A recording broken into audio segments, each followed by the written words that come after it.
আর এই যে উনি ওমর ফ্রম সুইজারল্যান্ড। তো স্যার ওর লিগে তো কিছু কোয়ালিফিকেশন দরকার। আপনি কি আপনার সার্টিফিকেট গুলো আনছেন? এই জায়গায় আমার কুমফুর সার্টিফিকেট আছে, আছে আমার 128টা মামলার কাগজ, আরো আছে আমার সব অস্ত্রের লাইসেন্স। এগুলা দিয়ে তো টিচারের চাকরি পাওয়া সম্ভব না। আপনার কি আর কোনো স্কুলের সার্টিফিকেট নাই? আর কি কোনো সার্টিফিকেট লাগবো? আরে না, আর কোনো সার্টিফিকেট লাগবে না, আমি তো মজা করতেছিলাম। আর স্কুলে ঢোকার সময় আমি কিছু প্লেয়ার পোলাবার মেরে লাইছি, আমি এখন পিটি করাইতে যাইতেছি। এই ফাঁকে আপনি লাশগুলা গুম করার ব্যবস্থা করেন। কিন্তু ওরা কি দোষ করছিল? আমি ওগরে নিউটনের সূত্র ধরছিলাম, পারে নাই, তাই মেরে লাইছি।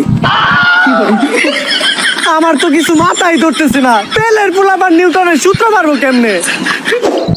আরে আমরা ক্লাস 10 বলে তো কোনো সময় পিটি করি না, আজকে আমাকে পিটির জন্য দাঁড় করানো হলো কেন? তাই তো খেজুর গাছে ভূত। আরে এই শান্ত হও তোমরা, আজকে এনে তোমাকে ডাকা হয়েছে তোমাকে নতুন স্যারের লগে পরিচয় করা দেওয়ার লিগা। আরে এই যে ইনি তোমাকে নতুন স্যার।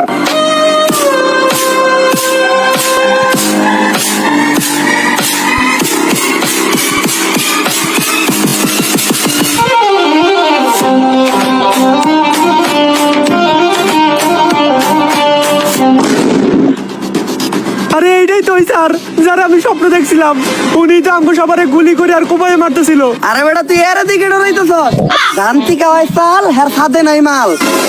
টাকলা দেখা যায় পুরা কার্টুনের মতো, কয়েকটা খেলনা নিয়ে এসে আমাকে ভয় দেখাইতে। আরে বেটা গুলি করার কুমানো তো বহু দূরের কথা, ও আমাকে গায়ে একটা ফুলের টুকাও দিতে পারবো না।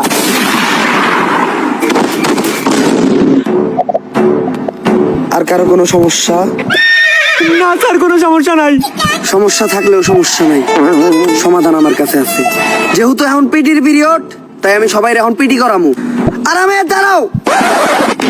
স্যার হইলো একটা সম্মানিত পার্সন, তোরা স্যারের সামনে আরামে দাঁড়াইলি কে? আরামে দাঁড়াইলি কে? স্যারের সামনে আরামে দাঁড়ার সাহস হইলো কেন? সাহস হইলো কেন তোর? আরামে দাঁড়া স্যারের সামনে। শিক্ষক হইলো একজন সম্মানিত পার্সন। স্যার আপনি তো কইলেন আরামে দাঁড়াও, তাই তো আমরা আরামে দাঁড়াইলাম। আমি যদি গু খাইতে কই তাহলে কি তোরা গু খাবি? না স্যার। খাবি না কে? স্যার হইলো পিতা সমতুল্য, আর পিতা যা কইব তাই হুনতে হইব। স্যার শিক্ষক তো পিতার সমতুল্য, আর পিতা তো মাঝে মাঝে খরচ করার লেগে টাকাও দেয়, তাই আপনিও যদি দিতেন। আর সন্তান যখন ভুল করে তখন তো পিতা মাতার মধ্যে জুতা দিও বাইরে বাইরামু।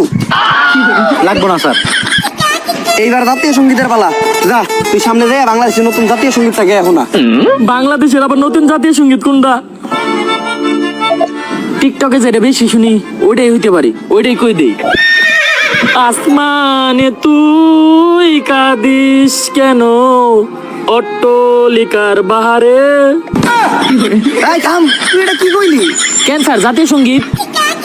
তুই এটা কই পাইছস? ক্যান্সার টিকটকে, টিকটকে তো সারাদিন এটাই চলে। আর নতুন জাতীয় সঙ্গীত কোনটা হইব এটার জন্য টিকটকে ভোটাভুটি হয়েছিল, ওইখানে সর্বোচ্চ ভোট এই গানটাই পাইছে। টিকটকে হুনা গান তুই জাতীয় সঙ্গীতে কইতাছস? স্যার জাতীয় সঙ্গীতে চেঞ্জ হয়েছে, এই খবরটা তো আপনি টিকটক থেকে পাইছেন। স্যার এর উপর কথা কল বেয়াদব। এটা কি স্যার নাকি রাজাকার? এইবার হইলো পরিষ্কার পরিচ্ছন্নতা চেক করার পালা। যার হাতের এক আঙ্গুলের নখ বড় থাকবো তার ওই আঙ্গুল আমি কাইটালামু, আর যার হাতের 5 আঙ্গুলের নখই বড় থাকবো তার ওই হাতটাই আমি কাইটালামু, আর যার 10 আঙ্গুলের নখ বড় থাকবো তার কাইটালামু আমি পা মাঝখানেরটা। আমাকে মাঝখানে পা মনে আর বাঁচাইতে পারলাম না। স্যার মেয়েরা স্টাইল করার লাগে হাতের সব নখ বড় বড় রাখে, ওগুলো চেক করেন। স্যার এইবারের মতো মাফ করে দেন।